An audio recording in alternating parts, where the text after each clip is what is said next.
আসসালামু আলাইকুম সুপ্রিয় পরীক্ষার্থী, কেমন আছেন সবাই? আশা করছি আল্লাহর রহমতে ভালো আছেন। আপনারা যারা 45তম বিসিএস প্রিলিমিনারি পরীক্ষা দেবেন, যাদের সামনে মাত্র 1.5 থেকে 2 মাস সময় আছে, ধারণা করছি আপনারা আপনাদের পড়া অনেকটাই গুছিয়ে এনেছেন। তবে যারা পড়া গুছাতে পারেননি, হয়তো মাত্র পড়া শুরু করেছেন, তাদের সবার ক্ষেত্রেই ইন জেনারেল কিছু কথা বলতে চাই। কারণ বিসিএস পরীক্ষা, বিশেষ করে প্রিলিমিনারি, যতটা আপনার মেধার পরীক্ষা ততটাই আপনার ভাগ্যের পরীক্ষা, এবং ততটাই পরীক্ষার হলে মাথা ঠান্ডা রেখে কিছু রুলস অ্যান্ড রেগুলেশন মেনটেন করে আপনি কিভাবে আনসার করতে পারলেন তার পরীক্ষা। তাই বলবো, যাদের পড়া মাত্র শুরু হয়েছে, যদি আপনাদের বেসিক ভালো হয়ে থাকে এবং সামনে যতটুকু সময় আছে এর সর্বোচ্চ ইউটিলাইজেশন করতে পারেন, তাহলে আপনাদেরও একটা ভালো সুযোগ আছে এই পরীক্ষায় ভালো করার। পরীক্ষার হলে আমরা জানি যে কিছু প্রেশার বা টেনশন কাজ করে। 2 ঘন্টার মধ্যে 200 মার্কসের আনসার করতে হয়।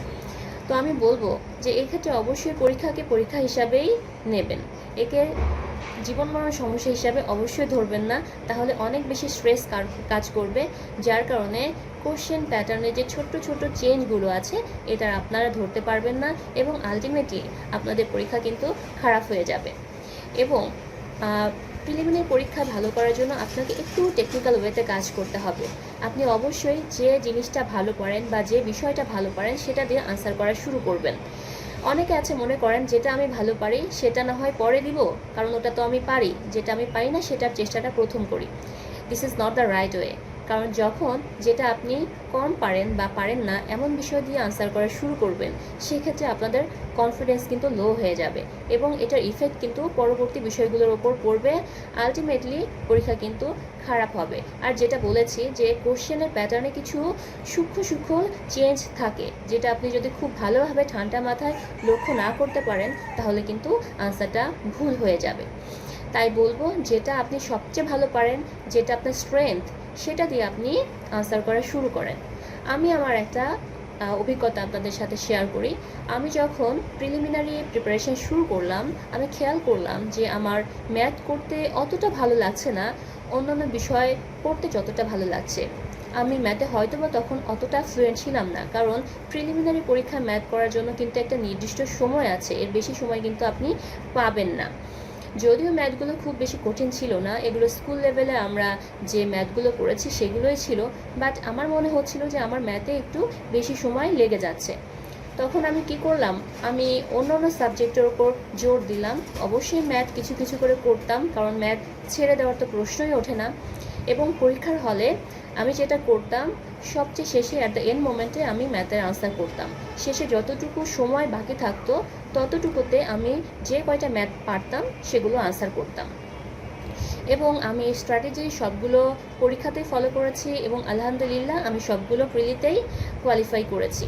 এখন এটা কিন্তু সবার ক্ষেত্রে অ্যাপ্লিকেবল হবে না। আপনারা যারা ম্যাথে ভালো, এটা খুবই ভালো কথা, কারণ ম্যাথ খুবই ভাইটাল একটা সাবজেক্ট, এবং ম্যাথে যদি আপনি ভালো হয়ে থাকেন, সুয়েট হয়ে থাকেন, তাহলে কিন্তু ম্যাথে 15তে 15ই আনসার করা সম্ভব কারেক্টলি, যেটা কিনা অন্য সাবজেক্টের ক্ষেত্রে একটু রেয়ার বা কষ্টকর হয়ে যায়। যদি ম্যাথে ভালো থাকেন, আপনি ম্যাথ দিয়েই শুরু করবেন। যেমন ইঞ্জিনিয়ারিং ব্যাকগ্রাউন্ডে যারা, তারা কিন্তু ম্যাথে অনেক ভালো হয়ে থাকে এবং দেখা যায় তারা আনসার করা শুরু করে ম্যাথ দিয়ে। সো আপনাকে আইডেন্টিফাই করতে হবে যে আপনি কোন সাবজেক্টে ভালো আর কোন সাবজেক্টে আপনার স্ট্রেংথ একটু কম। এখন কিছু স্পেসিফিক টপিকস নিয়ে কথা বলি। গতদিন আমি বাংলা নিয়ে বলেছিলাম, আজকে একটু ইংরেজি নিয়ে বলছি। 34তম বিসিএস পর্যন্ত সিলেবাসটা কিন্তু অন্যরকম ছিল, সেখানে লিটারেচার নিয়ে দু একটা হয়তো কোশ্চেন আসতো, বাট ওরকম ডেফিনেটলি কোনো নাম্বার ছিল না বা আসবে এরকম কোনো ব্যাপার ছিল না। বাট 35তম বিসিএস থেকে যেটা হয়ে আলাদাভাবে লিটারেচার ইনক্লুড করা হয়েছে এবং এতে একটা নির্দিষ্ট মার্কস রয়েছে। লিটারেচার এবং গ্রামার দুইটা পার্ট। লিটারেচারে যেটা হয় যে এটা একটু বেশ কঠিন মনে রাখা। আপনারা যদি এই অল্প সময় ডাইজেস্ট শেষ করবেন। তবে আমার অ্যাডভাইস থাকবে যে পরীক্ষার আগে আগে কারেন্ট অ্যাফেয়ার্স বিশেষ সংখ্যার যে কয়টা পেজ আছে লিটারেচার নিয়ে, এটা আপনি মোটামুটি মুখস্থ করার ট্রাই করবেন। কারণ আপনার লক্ষ্য থাকবে লিটারেচারে যতটা সম্ভব আনসার করা, এই জিনিসগুলো একটু কাঠখোট্টা টাইপের, কারণ বাংলা লিটারেচার যেটা আছে সেটা কিন্তু আমরা বারবার পড়লে আয়ত্তে চলে আসে। বাট যেহেতু আমরা ইংরেজি নিয়ে পড়াশোনা করিনি, যারা হয়তো বা ইংলিশ নিয়ে পড়াশোনা করেছে তাদের জন্য এই বিষয়টা পরিচিত বা ইজি, বাট আমাদের ক্ষেত্রে কিন্তু একটু কঠিন হয়ে যায়। আপনি পড়তে গেলে দেখবেন যে রাইটার এবং তার ওয়ার্কস এগুলো নিয়ে প্রায় তালগোল পেকে যাচ্ছে। সো আমি বলবো যে আপনি কারেন্ট অ্যাফেয়ার্সের বিশেষ সংখ্যার যে কয়টা পেজ আছে এই কয়টা পড়ে যাবেন।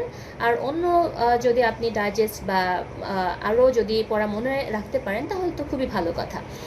তো লিটারেচারে যদি কারো এই গ্যাপটা থেকে থাকে, আমি বলবো সেটা আপনি গ্রামার দিয়ে পূরণের চেষ্টা করুন, কারণ গ্রামার কিন্তু মোটামুটি ইজি হয়ে থাকে। আমরা স্কুলে যে গ্রামারগুলো করেছি সেগুলোই, এবং একটু যদি গ্রামারে আপনি প্র্যাকটিস করেন আপনি কিন্তু লিটারেচারের যে গ্যাপটা সেটা গ্রামার দিয়ে ফিল আপ করে ফেলতে পারবেন। এরপর আসি বাংলাদেশ এবং আন্তর্জাতিক নিয়ে। বাংলাদেশ এবং আন্তর্জাতিকের কিছু পড়া পড়তে খুবই ভালো লাগবে, একবার পড়লেই মনে থাকবে, এবং কিছু কিছু ব্যাপার আছে যে একটু হয়তো মনে রাখা টাফ হয়ে যাবে। তবে আমি বিশেষ করে বলতে চাই, বাংলাদেশ আন্তর্জাতিকের ক্ষেত্রে কিছু কারেন্ট কোশ্চেন আসে, সেটার পরিমাণ খুব বেশি না, হয়তো 2-3টা করে আসে। বাট এই 2-3টার অ্যান্সার করার জন্য আপনাকে অনেক বেশি ইফোর্ট দিতে হয়, নিউজ পেপার পড়তে হয়, কারেন্ট অ্যাফেয়ার্স পড়তে হয়, যেটা কিনা এই অল্প সময়ের মধ্যে অন্যান্য সব সাবজেক্ট পড়ে এই বিষয়টা মনে রাখা একটু টাফ হয়ে যায়। তো তাদের ক্ষেত্রে আমি বলতে চাই যে আপনারা যদি না পারেন তাহলে এই 2-3 মার্কস বা 3-4 মার্কস আপনারা ছেড়ে দিন, এবং যে সাবজেক্ট আপনি ভালো পারেন সেটাতে আপনি জোর দিন। তাহলে আপনি দেখবেন কি এই যে আপনি একটা ল্যাকিংস আপনার থাকলো বাংলাদেশ এবং আন্তর্জাতিকের ক্ষেত্রে, এটা কিন্তু আপনি ওই সাবজেক্ট দিয়ে পূরণ করে ফেলতে পারবেন। যেহেতু সময় short, I mentioned it repeatedly that time is most valuable than any other thing right now. So আপনাকে একটু টেকনিক খাটিয়ে প্রিপারেশনটা নিতে হবে। এবার বিজ্ঞানের ক্ষেত্রে বলি, বিজ্ঞান কিন্তু মোটামুটি সহজ কোশ্চেনই এসে থাকে। যারা সায়েন্স ব্যাকগ্রাউন্ডের তাদের জন্য বিজ্ঞান খুবই ভালো লাগবে পড়তে, আর যারা অন্যান্য ব্যাকগ্রাউন্ডের তাদের ক্ষেত্রে বলতে চাই যে আমরা যে সাধারণ বিজ্ঞান পড়ে এসেছি সেগুলোই আসে। সো এটা টাফ না, এবং আপনি যদি একটু মনোযোগ দিয়ে পড়েন না, বিজ্ঞানে আপনি ভালো করতে পারবেন। এবার আসি ভূগোল, পরিবেশ এবং দুর্যোগ ব্যবস্থাপনা নিয়ে।